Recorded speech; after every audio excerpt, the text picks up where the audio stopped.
রমাদান নাম শুনলেই মুমিন হৃদয়ে বয়ে যায় প্রশান্তির ফল্গু ধারা, ঠিক কিনা? একটা আনন্দ, একটা উচ্ছ্বাস আমাদের হৃদয়ের মধ্যে চলে আসে। রমাদান সাইয়্যিদুশ শুহুর, 12 মাসের মধ্যে সবচাইতে শ্রেষ্ঠতম মাস রমাদান আল মুবারক আসছে। আত্মশুদ্ধির মাস, আত্মসংশোধনের মাস, শুদ্ধাচারের মাস, নিজেকে আলোকিত করবার মাস, ঠিক কিনা বলেন?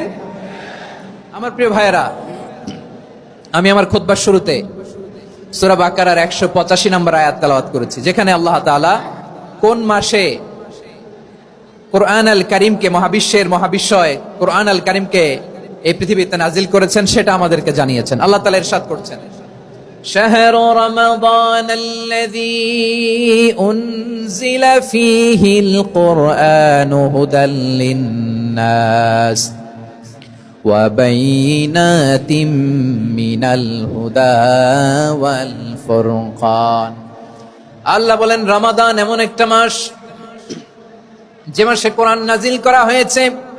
আর এই কোরআন হচ্ছে বিশ্ব মানবের জন্য পথ নির্দেশিকা, হেদায়েতের সুস্পষ্ট বর্ণনা এবং সত্য মিথ্যা পৃথক করার আসমানি মানদণ্ড রূপে জামিনে আমাদের জন্য কোরআন নাজিল করেছে কে?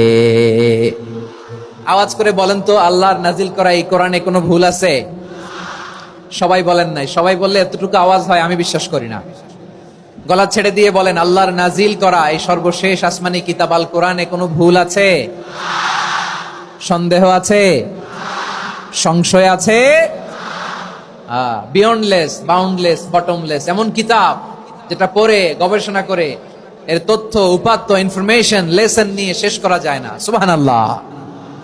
আল্লাহ বলেন, এই কোরআনকে আমি রমাদানে নাজিল করেছি, যেটা বিশ্ব মানবের জন্য পথ নির্দেশিকা। এতে আছে হেদায়েতের সুস্পষ্ট বর্ণনা আর সত্য মিথ্যা পার্থক্য করার মানদণ্ড, কোনটা সত্য কোনটা মিথ্যা এটা কোরআন দিয়ে ডিফারেন্সিয়েট করা যায়। কোরআন হচ্ছে ফুরকান, to differentiate between right and wrong. কোনটা সত্য, কোনটা মিথ্যা, কোনটা ভুল, কোনটা নির্ভুল, এটা কোরআন দিয়ে যাচাই করা যায়। চিল্লায় বলেন ঠিক কিনা? এজন্য এই কোরআন দিয়ে আমাদের জীবন সাজাতে হবে। কোরআন দিয়ে জীবন না সাজালে জীবন আলোকিত হয় না। কোরআন দিয়ে পরিবার না সাজালে পরিবার আলোকিত হয় না। কোরআন দিয়ে সমাজ না সাজালে সমাজটা শান্তিময় হয় না। শুধু দুর্নীতি দমন কমিশন দিয়ে দুর্নীতি বন্ধ করা যায় না। কোরআনের আইন বাস্তবায়ন করা ছাড়া এই সমাজ থেকে দুর্নীতি বন্ধ করা যাবে না। চিল্লায় বলো ঠিক কিনা? আমার প্রিয় ভাইয়েরা, এই কোরআন নাজিল হয়েছে রমাদান আল মুবারক, এই বরকতময় মাসে।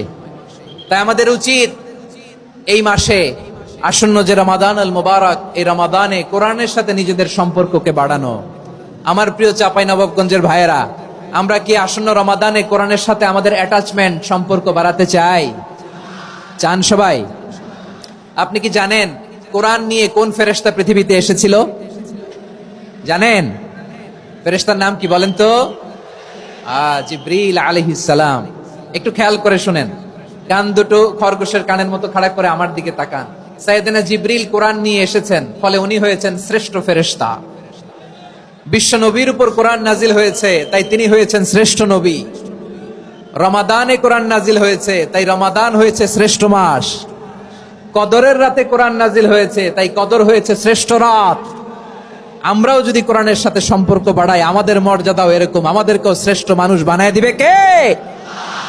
এজন্য কোরআনের সাথে সম্পর্ক বাড়াইতে রাজি আছেন তো? যারাই কোরআনের সাথে সম্পর্ক বাড়ায় এদের মর্যাদা বাড়ায় দেয় কে? দেখবেন আমাদের হাফেজে কোরআন, তারা ইন্টারন্যাশনাল কোরআন কম্পিটিশনে যে গোটা বিশ্বকে পেছনে ফেলে প্রথম পুরস্কার নিয়ে আসে। এত ছোট ছোট বাচ্চা, ও সমাজ বোঝে না, রাজনীতি বোঝে না, টাকা পয়সা বোঝে না, কিচ্ছু বোঝে না, কিন্তু গোটা বিশ্বে ওকে সম্মানের চেয়ারে আসীন করেছে কে? এই কোরআনের সাথে লাগলে আল্লাহ তাআলা সম্মান বাড়িয়ে দেয়।